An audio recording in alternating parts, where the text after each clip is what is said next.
Millions of frontline workers keep our economy running and are provided with the latest technology to do their jobs. But digital adoption, especially by frontline workers, is really hard. This is Frontline Innovators. We explore how to overcome challenges and achieve success when we empower our essential workers.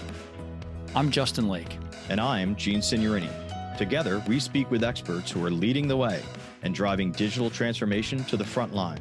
This podcast is sponsored by Skillful, on a mission to help frontline workers learn and use the technology needed to succeed in their jobs. Welcome to the Frontline Innovators podcast. I'm your host, Justin Lake, and I'm super excited about today's episode. Today's guest is a demonstrated leader in both supply chain management and marketing. He's experienced in demand planning, forecasting, master scheduling, procurement, sourcing, supplier relationship management, and so much more. He's currently a senior planner and change management specialist at Oxiteno. Please welcome Jimmy Alyea. How are you, sir? Doing great. Thank you for having me. Really excited to have you here, and really enjoyed our prep call and leading up to today. So I'm looking forward to getting started here. Let me just start the way that we always do on this podcast and ask you what you feel is the biggest challenge you see facing the deskless workforce. It's always going to be communication. It is, ever since the iPhone came out and we entered the digital age officially, we started migrating from good old-fashioned in-person meetings to phone calls to text messages, video chatting, and so on.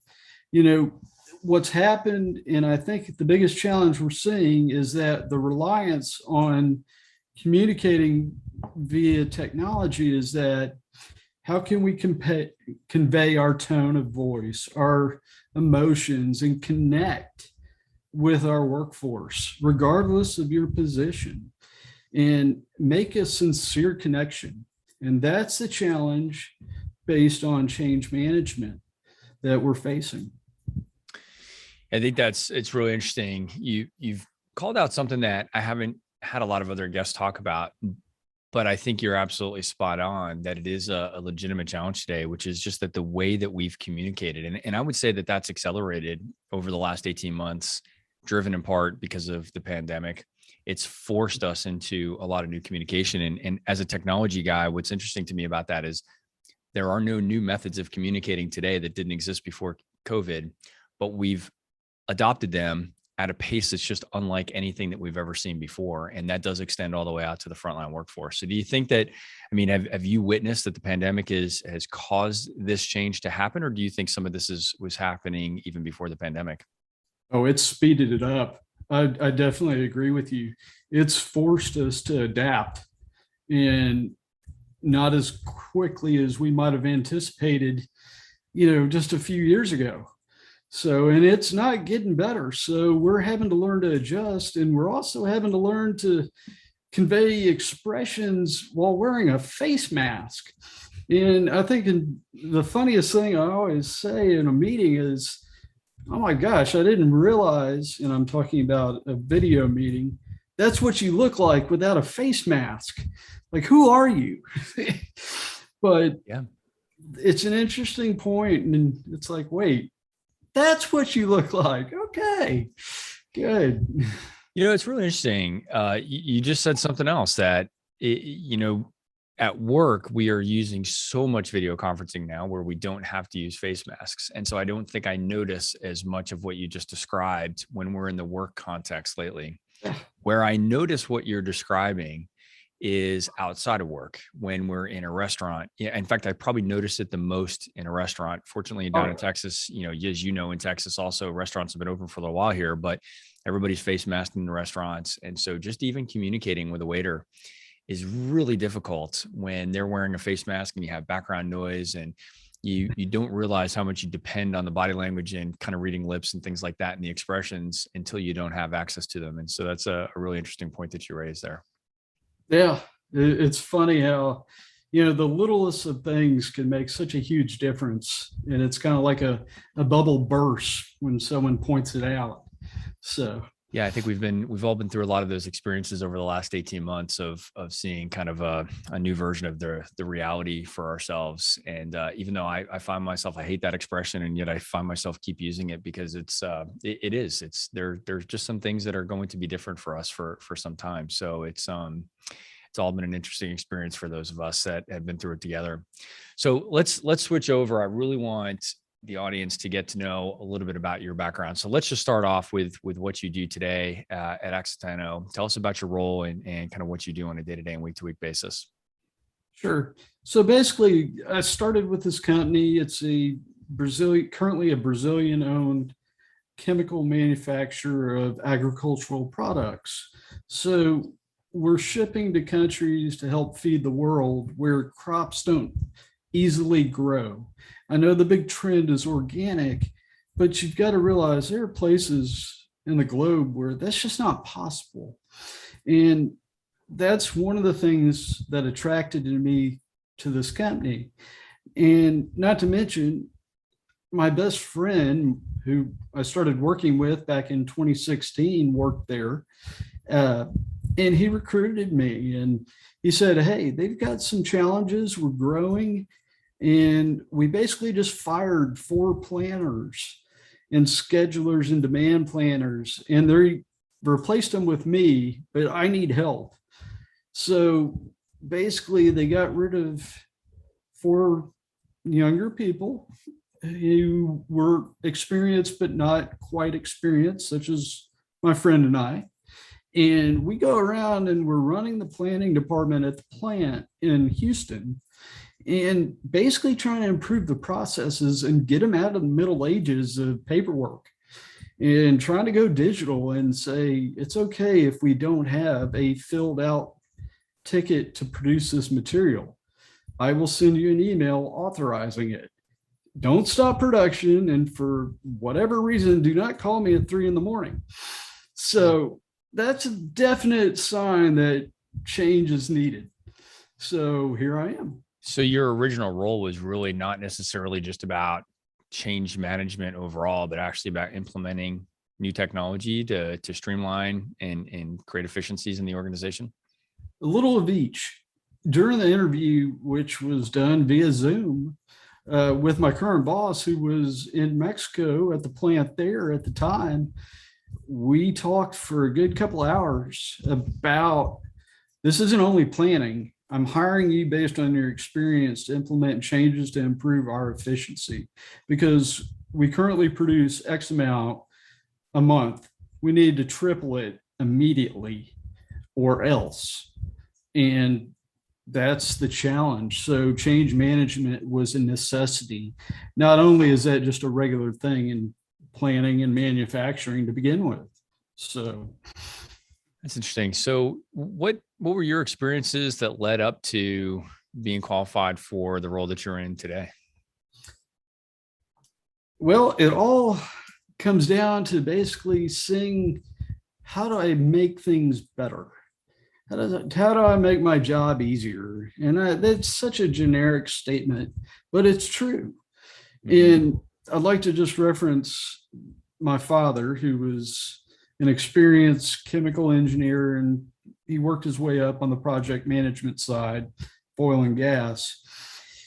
And I still remember at age 3 or 4, he told me the simplest thing that I still remember, and it stuck with me.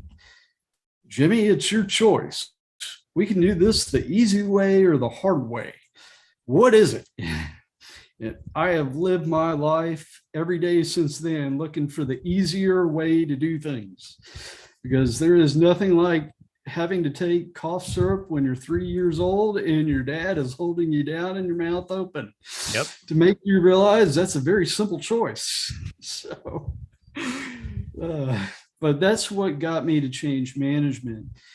I've worked across 2 different industries on both sides of the coin, sales and marketing, and then supply chain.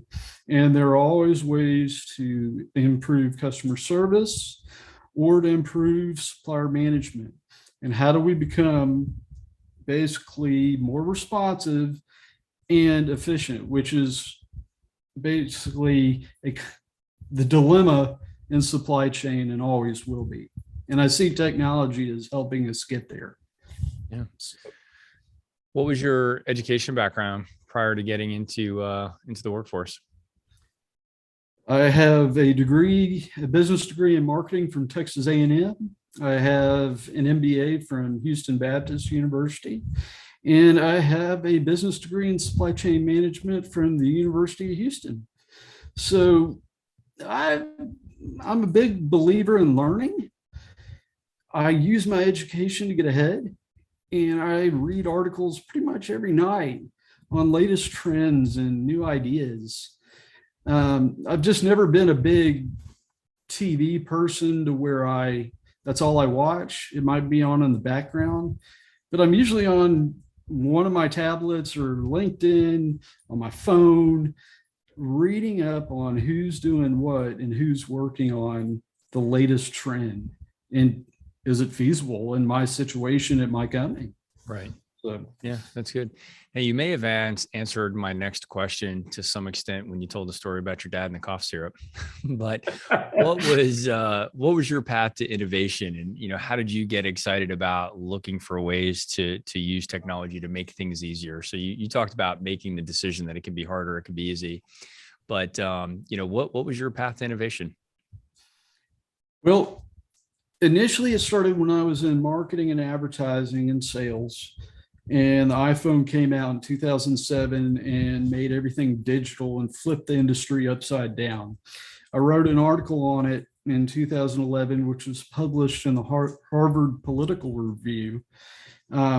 Just because I posted it on my online resume and blog, and I was trying to get a job in supply chain and redo and reinvent myself as a supply chain professional.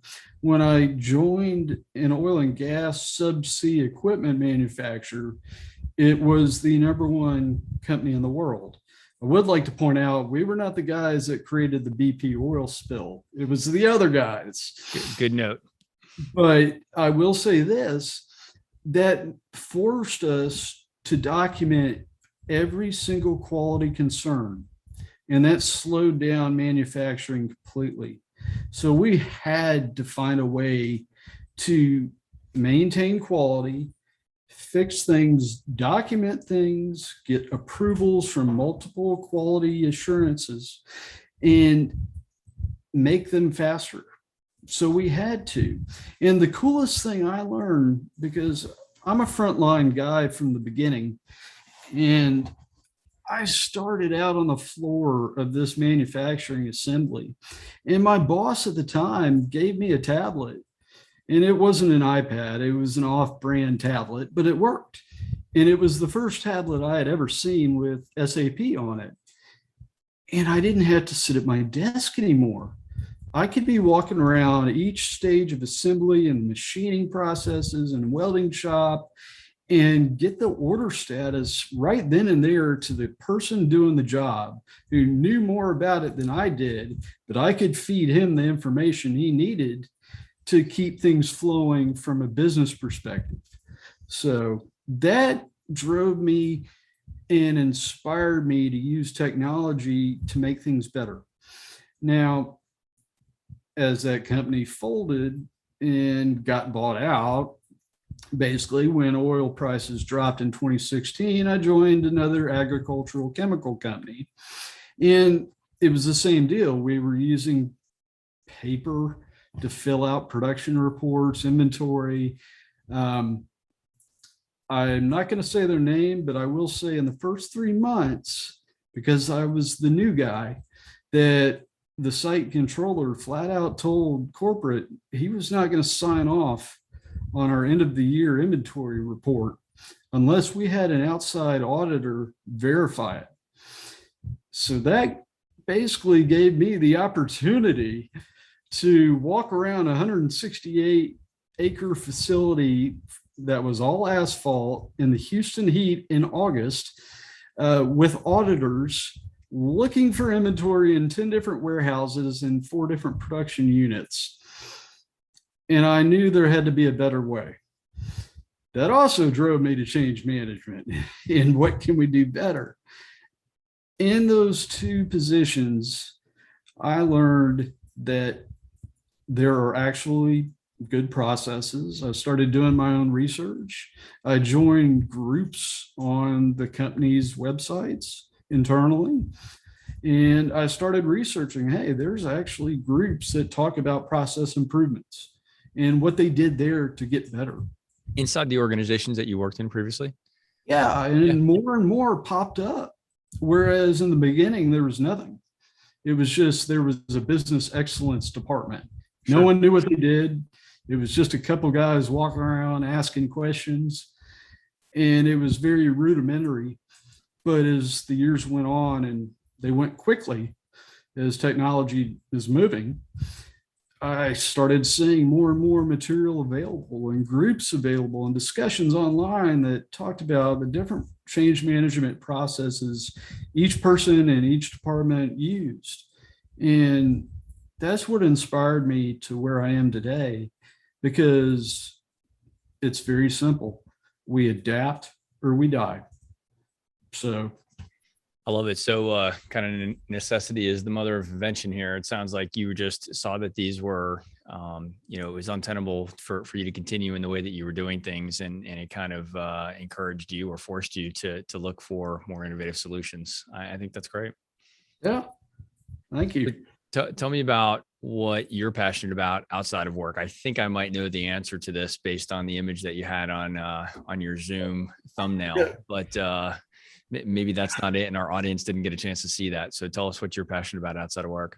Oh, I live at Guitar Center and all the guitar shops around town. I've been playing all my life, and I buy and collect guitars. I currently have about 22 of them in my house, give or take a few, depending on, am I bored on the weekend?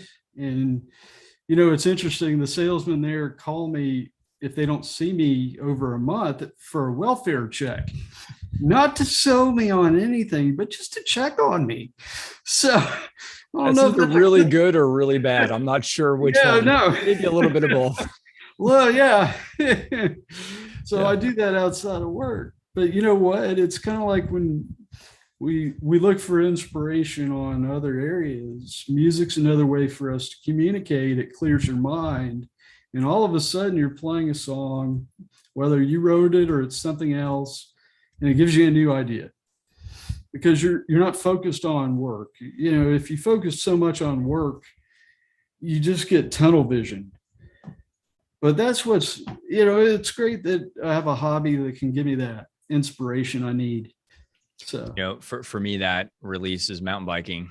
And I find I've had some of the best ideas, or at least I think that they're my best ideas, when I'm out mountain biking, when I'm actually not trying to think about work or think about a problem in particular, but I'm just freeing my mind of all of those other things. And I'm just trying to avoid crashing into a tree. And, lo and behold, some of the best ideas come from that. And thank goodness for Siri, because, I say her name, which I'm not going to say it again now, but, I say her name and I say, hey, remind me about this idea, later. So, and I keep writing, but that, that to me is just a sign of it, just my head being totally clear. And it sounds like you're getting the same thing from, from guitar playing. And I think that's awesome. Thank you. Yeah. And you're exactly right. When you're in the zone on something else, it's like your best ideas come to you. Yes. So, that old, singing in the shower clears your head, and you jump out of it. I've got a great idea. I should probably dry off first. If you're trying to get me to admit to singing in the shower on the podcast, I'm not going to do it. So I'm going to move on to the next question here. It was worth a shot. It was good. It was a good try though.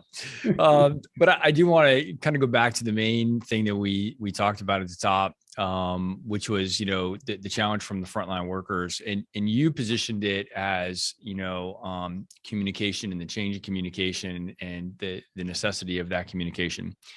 So that's your view of what their challenge is. What do you think they would say, the frontline workers in your organization today, and maybe those in other organizations that you've worked with? How do you think that they would articulate what they feel is the biggest challenge, in their lives today?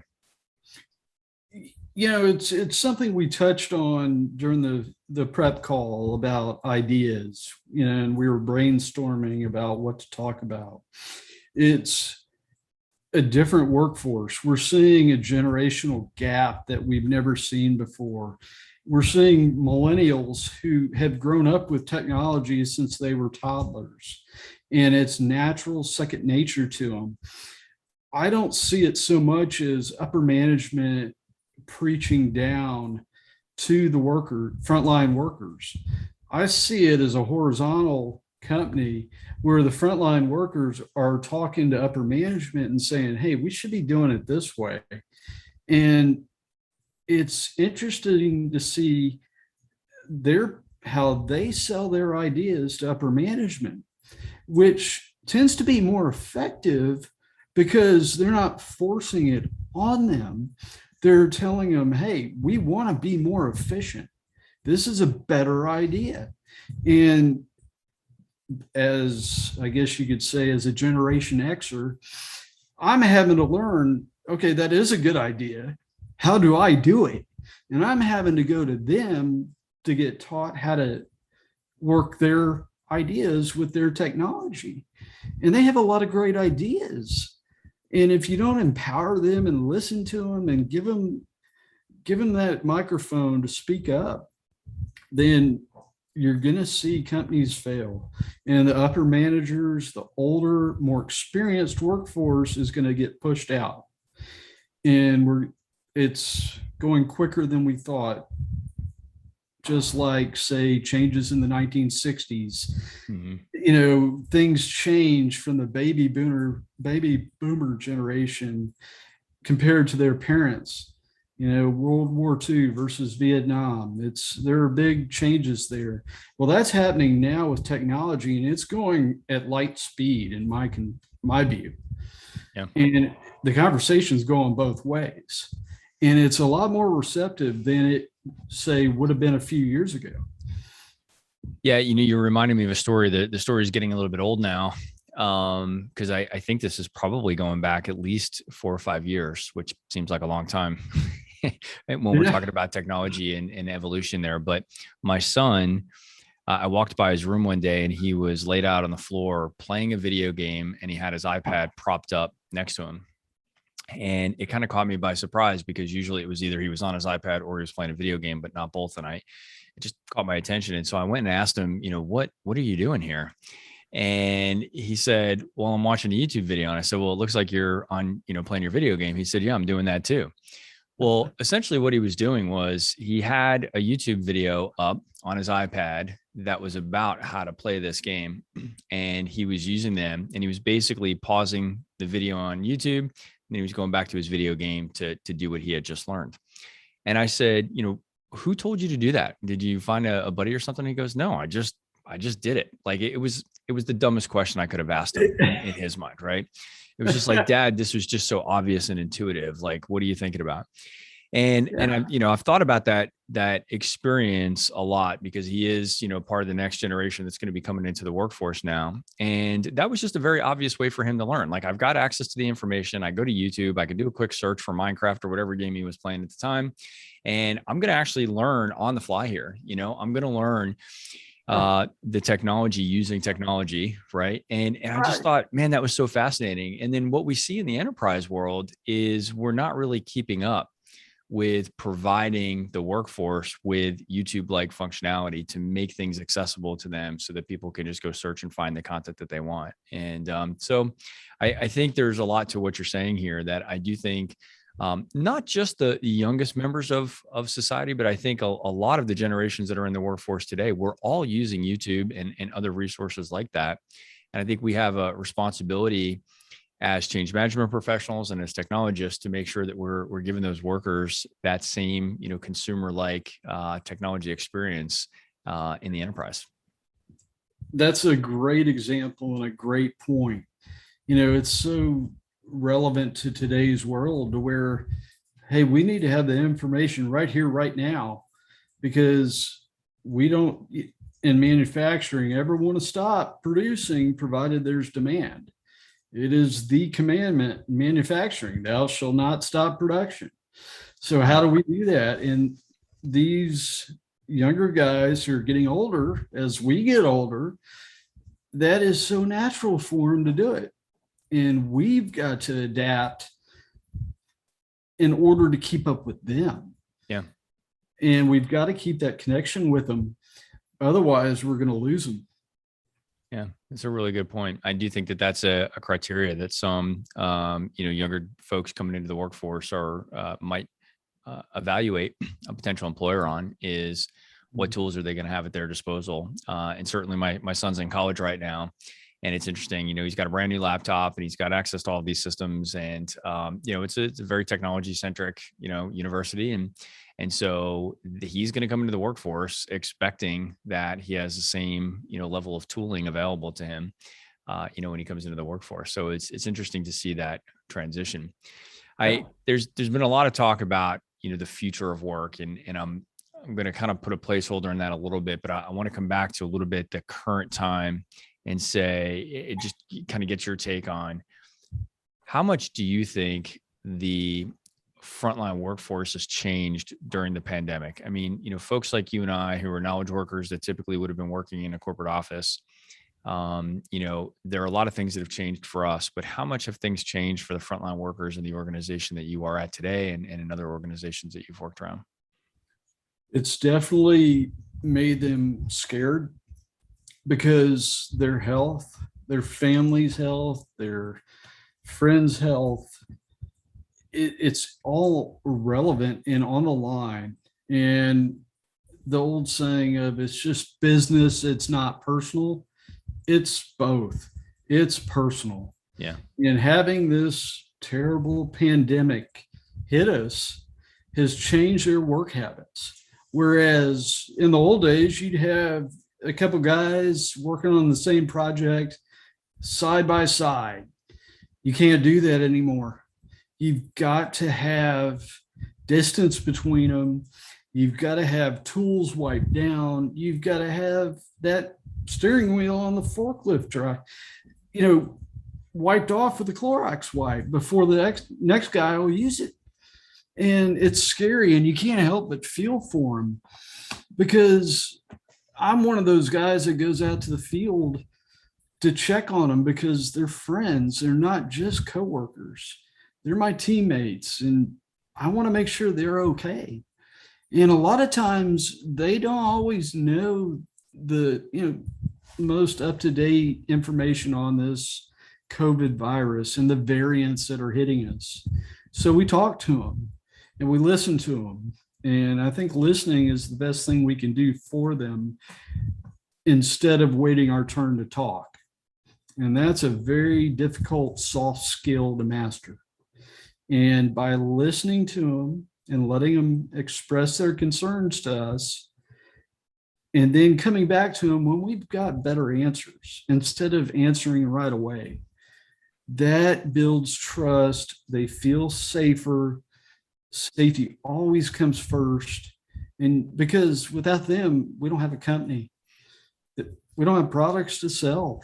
They're our workforce. They're the guys and gals that are delivering our products that we sell and manage.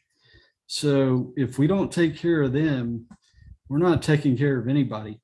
There's one phrase, I'm sure it existed before COVID, but I don't recall hearing it used as much. And that is referring to the men and women you were just describing as essential workers. And, it's easy to joke. There are certain things that have been very public about, the shortage of toilet paper, right? Well, somebody had to make toilet paper. Somebody has to ship toilet paper. Somebody has to put the toilet paper on the shelves. We take a lot of that stuff. We have taken a lot of that stuff for granted. I think the pandemic has certainly raised awareness of the essential nature of a lot of workers, and particularly those men and women that are on the front lines. By the way, for those who haven't heard me say this 3,000 times before, they represent roughly 80% of the global workforce. So most of us that are complaining about too many Zoom meetings and, whether we're going to work in our kitchen or our living room today, we haven't experienced what these men and women out in the field are experiencing. And you just talked about safety and genuine fear that they have. It's a really interesting point. So you're the second podcast guest to talk about the fact that they used to work in groups and now they have to work independently more. And that's a really interesting thought, because I've heard other men and women that are on the front lines refer to themselves as feeling like they're out on an island. And it's a good way to describe or create a visualization for how they're feeling, but they do feel very isolated. And I think this experience for them has probably made them feel even more isolated than they may have felt before. Yeah, I mean, it's sad but true, and it's happening more and more, just like you said. And the term essential, you know what? Everyone is essential. It doesn't matter what your job title is, what you do. You're essential. You matter. And whether you're a frontline person, a middle manager, an executive, if you don't feel valued, you're not going to be there. And if you don't feel safe, you're not going to be there. And how do we connect with these people who are having to work alone when they're used to working with their friends by their side? Because you spend how many hours of your life at work? It's more than you do at home. Yep. And hopefully we can get that through technology and having a more personal connection, even if it's just, you brought up your son using a tablet while he's basically multitasking. Mm-hmm. Using a Zoom meeting while you're working on a project is just a way to talk to your coworker who's 20 feet away. Yep. Something like that can bridge that gap and that personal connection we truly need, because the customers aren't always right, but they will always be happy if our employees are happy, because they are the first people to deal with our customers. That's right. So hopefully we can use that. So I agree with you. Them being on the front lines, it's part of their definition, right? So they're out representing the company, representing the brand, actually doing a lot of the work that the company is, perhaps known for. And yet we're pushing a lot of transformation out to them, right? This digital transformation is fairly pervasive. We're seeing particularly a lot of uptick on the front lines, where we're expecting these frontline workers to use more and more technology to do their job. But all of that transformation involves a lot of change. And I know I'm preaching to the choir here, but if that change isn't managed effectively, then these things aren't going to be effective. So help us understand what you think are some of the strategies that you've seen be most effective in terms of helping, this very specific group of workers, these frontline workers, be effective and successful with some of the digital transformation initiatives that you've been around. So what I see and what I do is basically, let's choose a change management process just for this example. So we'll use the ADKAR method, which is to me a very simple, easy to understand. I know it's been discussed on your show. It's all over the internet. It's very easy to grasp the concepts. The hardest one is reinforcement. And you can create the desire. You can have that willingness to change. You can have the skills for it. You can be taught that. You can learn it. My mother's a teacher, and she has her master's in education. And the one thing she embodied in me is that different people learn differently. So you've got to find a way to teach them, which can be done. You just keep trying different methods, but reinforcing it and making sure it sticks. And that's one of the hardest things to do. And the way I've always done it is that I use empathy and I relate to those people. I listen to them. I don't talk to them just about work. I want to get to know them. And it's not a token effort at all. People see through that. Yep. And I wear my heart on my sleeve. And if I don't know something, I'm going to go ask them. And chances are they're experts at it and I'm not. And why not empower them and listen to them and just say, that's great. What do you need from me to help you do that? And tell them to run with it. And more than likely, they're going to embrace it and help others embrace it as well. So the best technique is empathy and relating to one another as a person on an individual basis. And that works. It doesn't matter what industry. That's what is going to get them to trust you. It's interesting. It's fascinating. You actually used the word empathy. We've talked about this on a bunch of the other podcasts. One of the things I have found we're only 20 episodes into Frontline Innovators thus far. But one of the common themes that I've seen thus far is that everybody that we've talked to, or most everybody, has had some connection to frontline workers. They perhaps used to be one, or they have a family member, a brother, a sister, a parent that had been in one of the roles that's very similar to the environment that they're working in.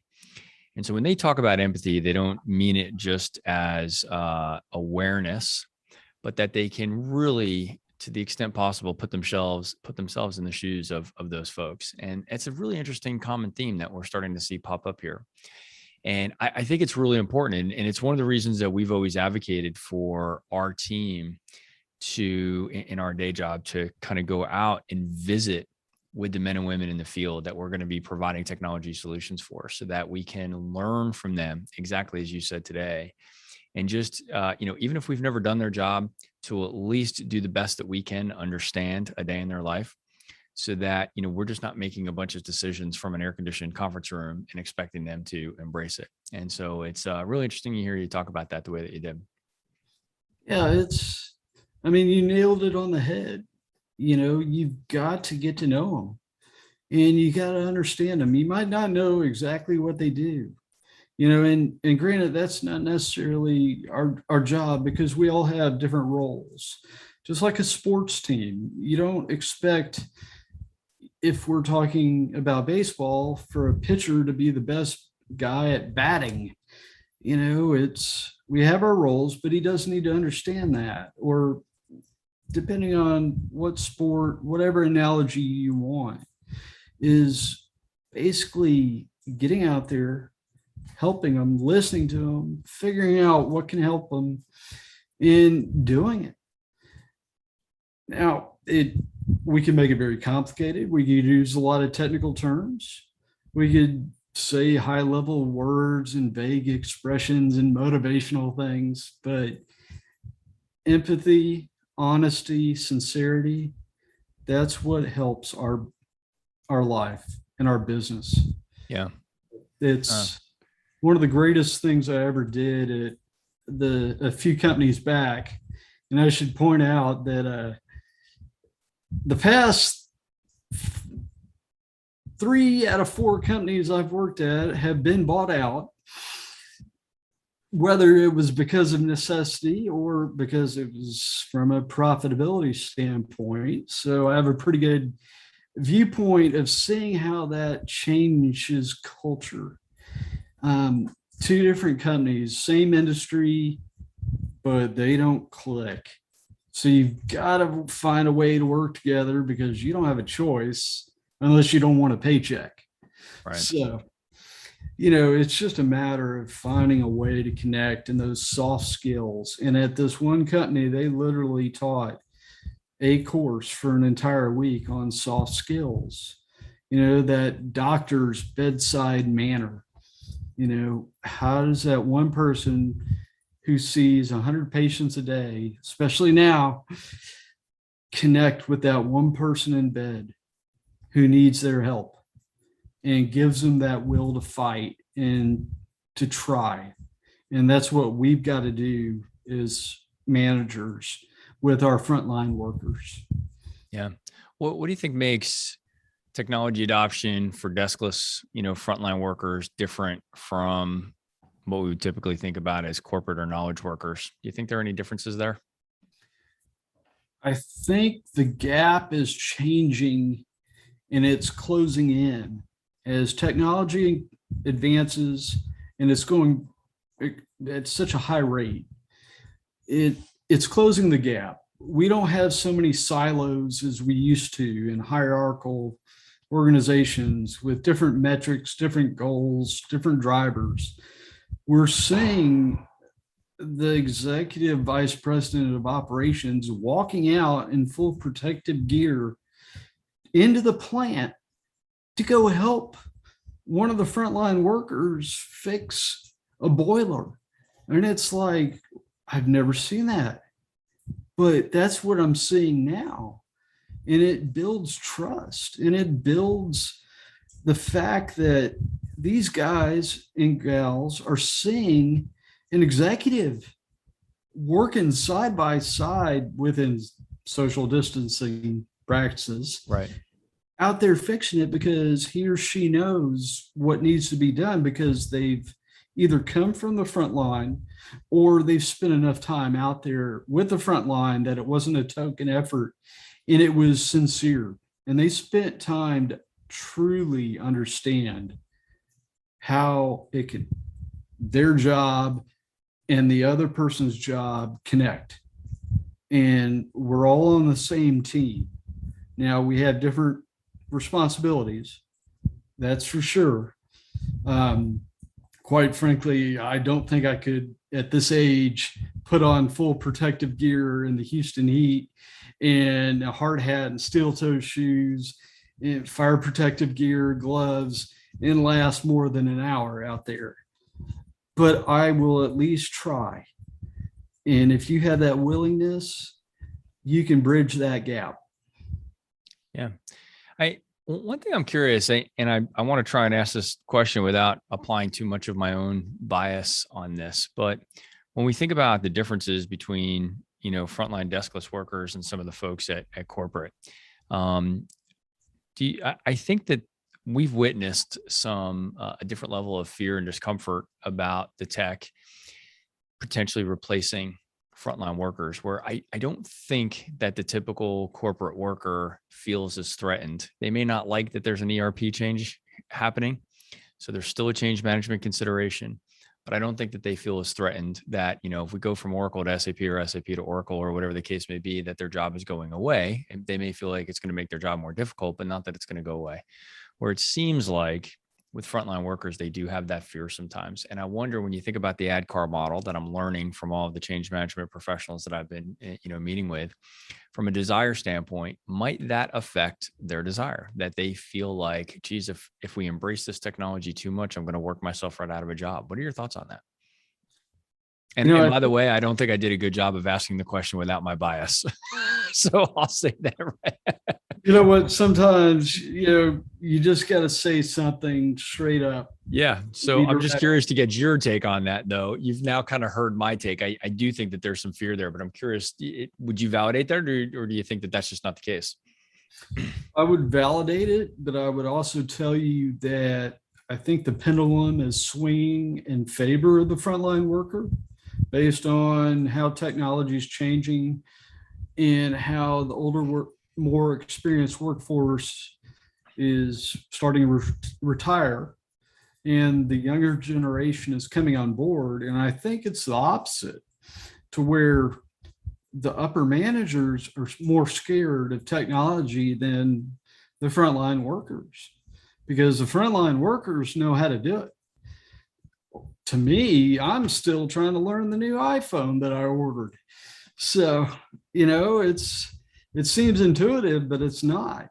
And yet my 30-year-old operations supervisor who's working today and blowing up my phone with all sorts of videos and messages and you name it, I'm having to look it up going, what are you talking about? And to speed things up, he's using emoticons, and it's like, wait, what is that? What code is that? What does that mean? You need a translator, an emoticon translator. I do. That's an app idea. Somebody out there should build that app. Yeah, codes. Yeah. It's kind of like the Morse code, back years ago, you had those little, okay, these dots mean this and whatnot. But yes, there is fear. There's fear on each side. And you've got to find a way to move forward at the same pace. And you've got to find a middle ground to come together and agree on it so it works. Because it's just like any system you put in place, technology or not, if you are not on the same page at the same point, it's not going to work. So that goes back to my mother's philosophy of teaching and helping people understand in a language they can understand. Because as a planner, a change management specialist, and a gentleman who's worked through different jobs that are on the opposite side of the coin, we've got to find a way to speak in their language. And I'm not talking culturally, which is another ball game altogether as the world shrinks thanks to technology. Right. But we have to understand that an accountant isn't going to know production cycle times. Okay. Are you dealing with mechanical manufacturing where tolerances are very tight? Or are you dealing with chemicals to where, based on the temperature outside, you've got a wider variance? One day you might have 78% capacity in a tank. The temperature changes overnight. You got 60%. What the heck happened to our inventory? So it could be technology. It could be just hey, your location of where you work. You've got to find a way to communicate and explain it to everyone throughout the organization, regardless of their level. And the frontline workers, I think, are gaining more of an edge on us than we are on them now. So if anything, we've got to find a way to catch up. Yeah. One of my favorite quotes that's come of the podcast series was actually one that my colleague, Jean, had done with Jen McComas from IBM. And she said, we need to think of technology as something that we do with frontline workers, not to frontline workers. And I may not be quoting her exactly, but that's the spirit of what she was saying. And combining that sentiment with what you just said makes me realize something else, that if we're saying it's the frontline workers and the rest of us that have to do this together, saying with and not to, there's also an obligation for everybody else in the organization to adapt to the change as well. And I won't say any specifics on this because they're a customer of mine separately, but we saw something recently where actually the leadership team is actually struggling more with the change than the frontline workers. Yeah. And that was kind of a light bulb moment for me, where we said, we've spent so much time with this team focused on change management for their frontline workers. And I think we have a very solid plan. They're using our technology. So a little plug for, my day job here. But, what's interesting is that the leadership team hasn't fully embraced everything that's been put in place. And it really, there's a chance that it could sabotage the ultimate success. So when we say with is a two-way street. It has to go both ways. And we have to do that stuff together. It has to be not just something that all right, we've given you these extra tools. We've change managed you into success, right? So here are the tools, right? Now go be successful. We actually have to be active, change champions ourselves and be supportive of that. So it's really interesting that you bring up that point. Yeah. I mean, you pretty much summed up our conversation. It's got to be with. Yeah. It's got to be a team. And you either move together forward or you move backward together.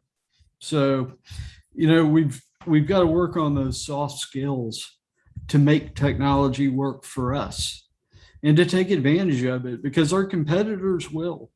I guarantee it. I've seen it happen. I've been in company buyouts 3 out of 4 of my last jobs. Those who work together as a team with each other will outpace those who don't.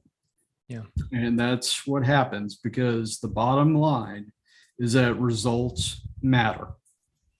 So Yeah, somebody sent me some stats this morning, and I didn't memorize them enough to recite the stats specifically. But one of the points was made is that in a tight labor market right now, some of the things that are keeping people with a job or causing people to leave a job are their feeling of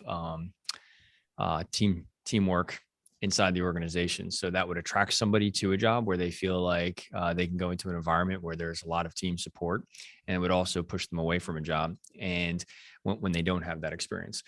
And so when we have such a tight labor market as we do today, and we're trying to onboard, as many people as we are, especially in these frontline roles, we've got to pay very close attention to that, right? Because there's some real cost, and just aside from just the cost of recruiting and keeping people, there's also a huge customer experience cost of just having such, significant turnover. So there's a lot to think about there, and I think it makes, a lot of sense for the teamwork aspect.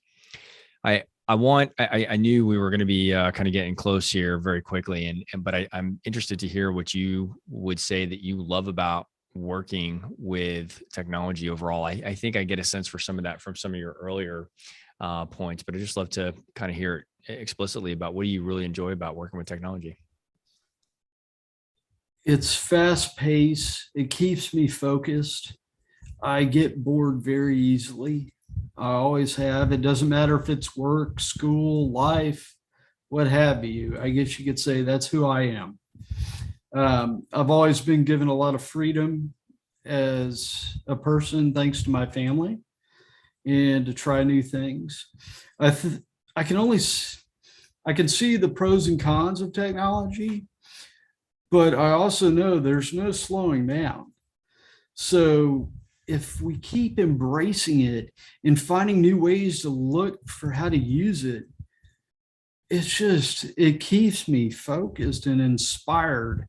And I'm not dreading that Monday morning. Oh gosh, I got to wake up at what hour?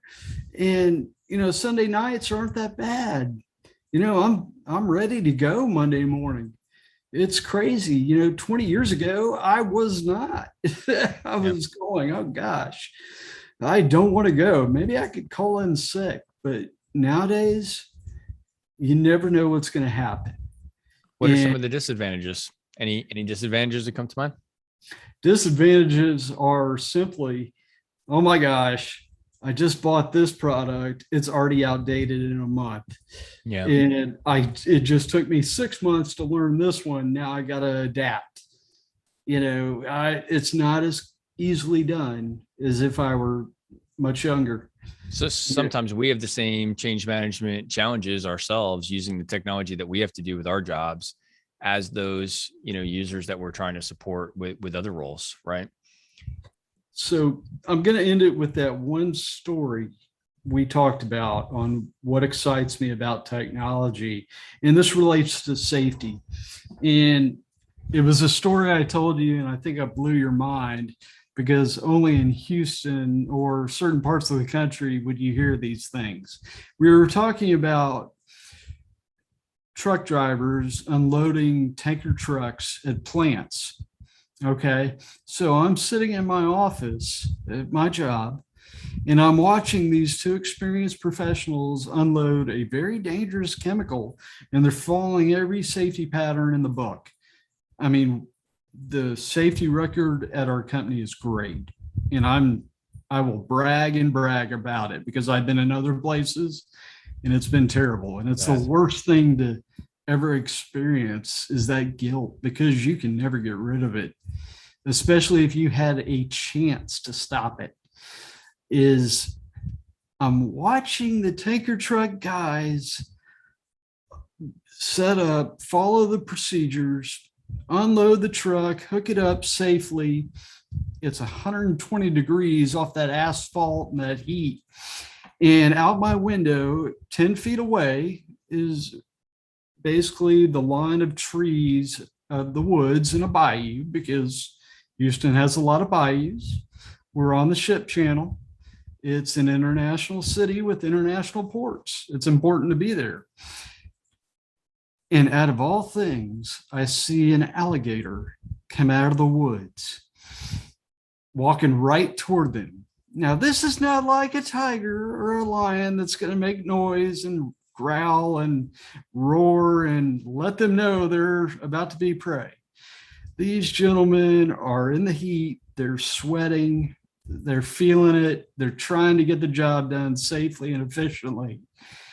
And I had the beauty of having their cell phone numbers, and I could immediately call and text them and blow their phones up and say, look behind you, because that gator was about 5 feet from them by the time I did.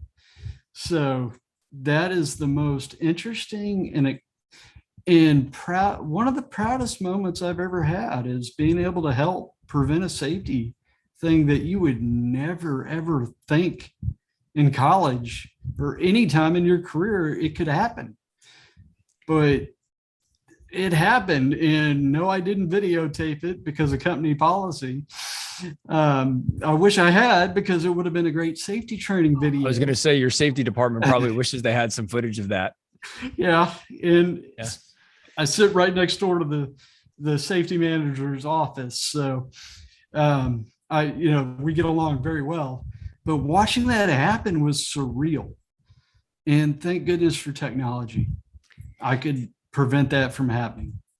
I can't say I've witnessed any experiences. That story does blow my mind. It really, I wouldn't even say it surprises me. I think it's the part that makes me think so much about the men and women that are on the front lines. They're doing their jobs in such difficult circumstances, in difficult places, with difficult weather, difficult traffic considerations. I mean, just so many things, so many variables that are in their day.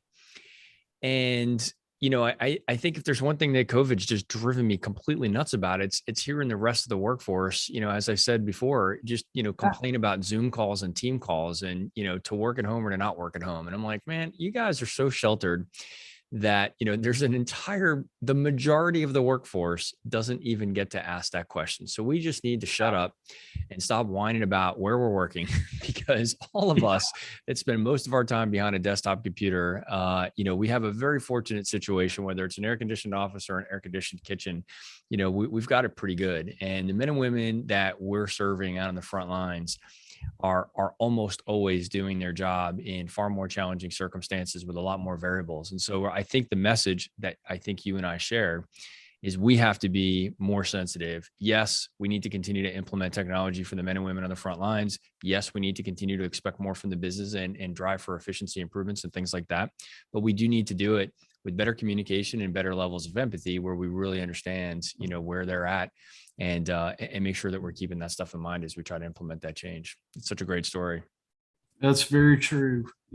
Safety first, and appreciating what you have and not wishing what you don't, and looking out for one another. That makes the drive home in traffic not so bad.